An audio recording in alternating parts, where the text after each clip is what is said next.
Thank you very much, Mr. President. Ladies and gentlemen, good evening. Assalamu alaikum. Lovely to see you all here tonight.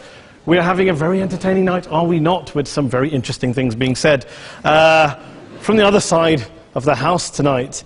Let me begin by saying, as a Muslim, as a representative of Islam, I would consider myself an ambassador for Islam, a believer in Islam, a follower of Islam and its Prophet. So, in that capacity, let me begin by apologizing to Anne-Marie for the Bali bombings. I apologize for the role of my religion and me and my people, for the killing of Theo van Gogh, for 7/7. Yes, that was all of us.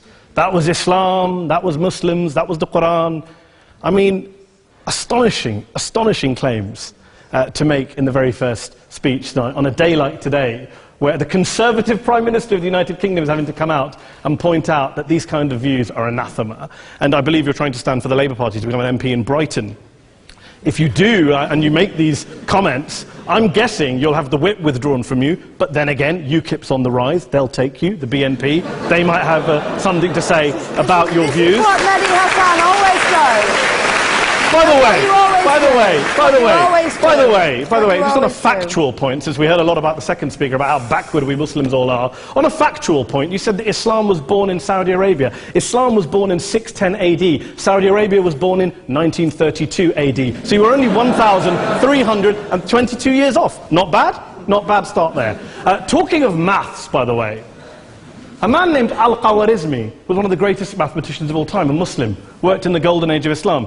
He's the guy who came up with not just algebra, but algorithms. Without algorithms, you wouldn't have laptops. Without laptops, Daniel Johnson tonight wouldn't have been able to print out his speech in which he came to berate us Muslims for holding back the advance and intellectual achievements of the West, which all happened without any contribution from anyone else other than the Judeo-Christian people of Europe. In fact, Daniel David Levering, the author of the Pulitzer Prize-winning historian and author of The Golden Crucible, points out that there would be no Renaissance, there would be no Reformation in Europe without the role played by Ibn Sina and Ibn Rushd and some of the great Muslim theologians, philosophers, scientists in bringing Greek texts to Europe. As for this being our university, I will leave that to the imagination as to who is our and who is there. I studied here too.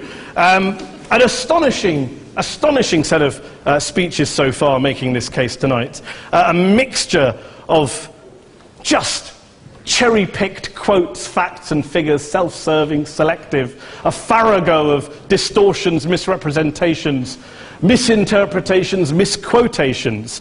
Daniel talked about my article in the New Statesman, which got me a lot of flack, where I talked about the anti-Semitism that is prevalent in some parts of the Muslim community, which indeed it is. Of course, I didn't say in that piece that it was caused by the religion of Islam. In fact, modern anti-Semitism in the Middle East was imported from, finish the sentence, Judeo-Christian Europe, where I believe some certainly bad things happened to the Jewish people. In fact, Tom Friedman, Jewish-American columnist in the New York Times, told me in this very chamber last week that he believed, had Muslims been running Europe in the 1940s, 6 million extra Jews would still be alive today. So I'm not going to take lessons in anti-Semitism from someone who's here to defend the Judeo-Christian values of a continent that murdered 6 million Jews.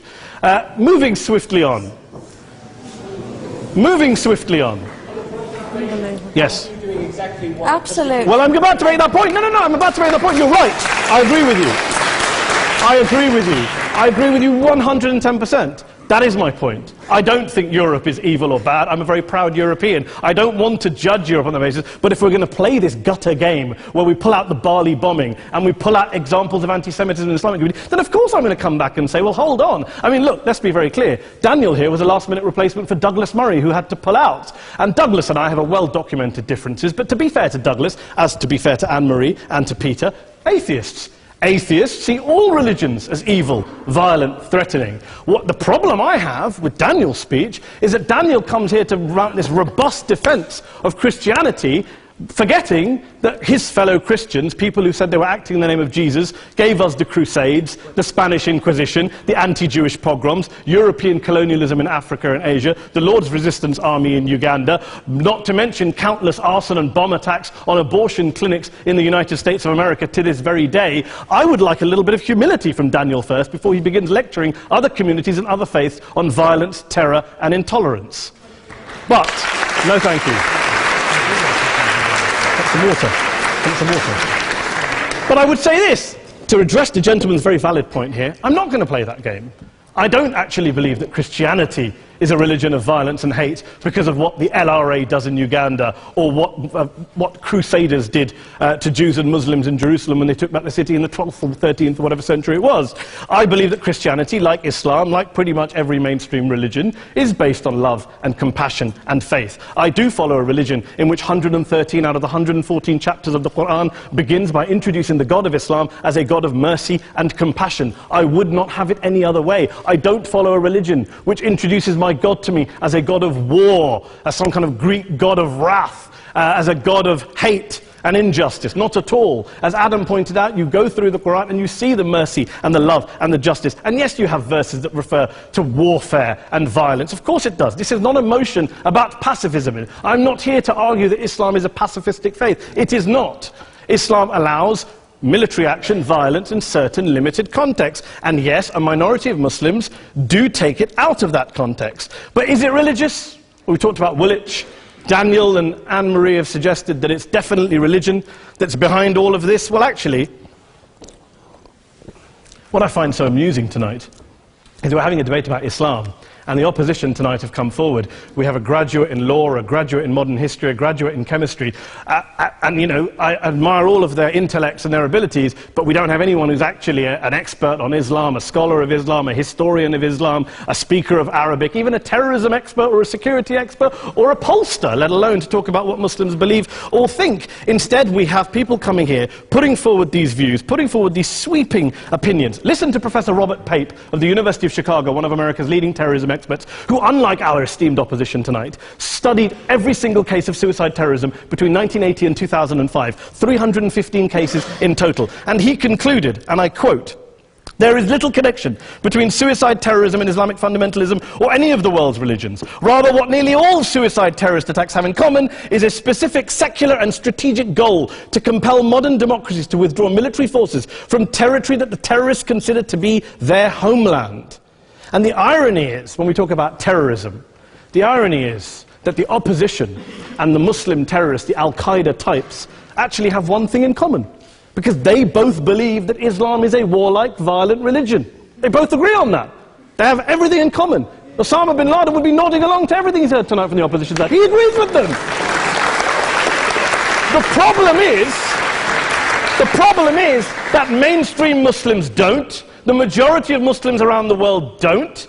In fact, a gentleman here started quoting all sorts of polls. Gallup carried out the biggest poll of Muslims around the world, of 50,000 Muslims in 35 countries. 93% of Muslims rejected 9/11 and suicide attacks. And of the 7% who didn't, they all, when polled and focus grouped, cited political reasons for their support for violence, not religious reasons. And as for Islamic scholars and what they say, well, Daniel talks about our University of Oxford. We'll go down to Oxford Centre for Islamic Studies, get hold of a man named Sheikh Afifi al-Akiti, who is a massively well-credentialed and well-respected Islamic scholar, who has studied across the world, who in the days after 7/7 published a fatwa denouncing terrorism in the name of Islam, calling for the protection of all non-combatants at all times, and describing suicide bombings as an innovation with no basis in Islamic law. Go and listen to Sheikh Tahir al-Qadri, one of Pakistan's most famous Islamic scholars, who published a 600-page fatwa condemning the killing of all innocents and all suicide bombings unconditionally without any ifs or buts.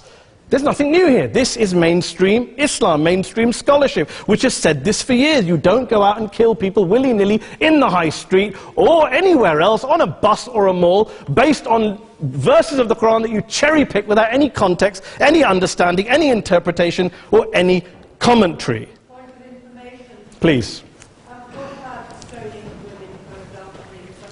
Well, It doesn't happen, apparently.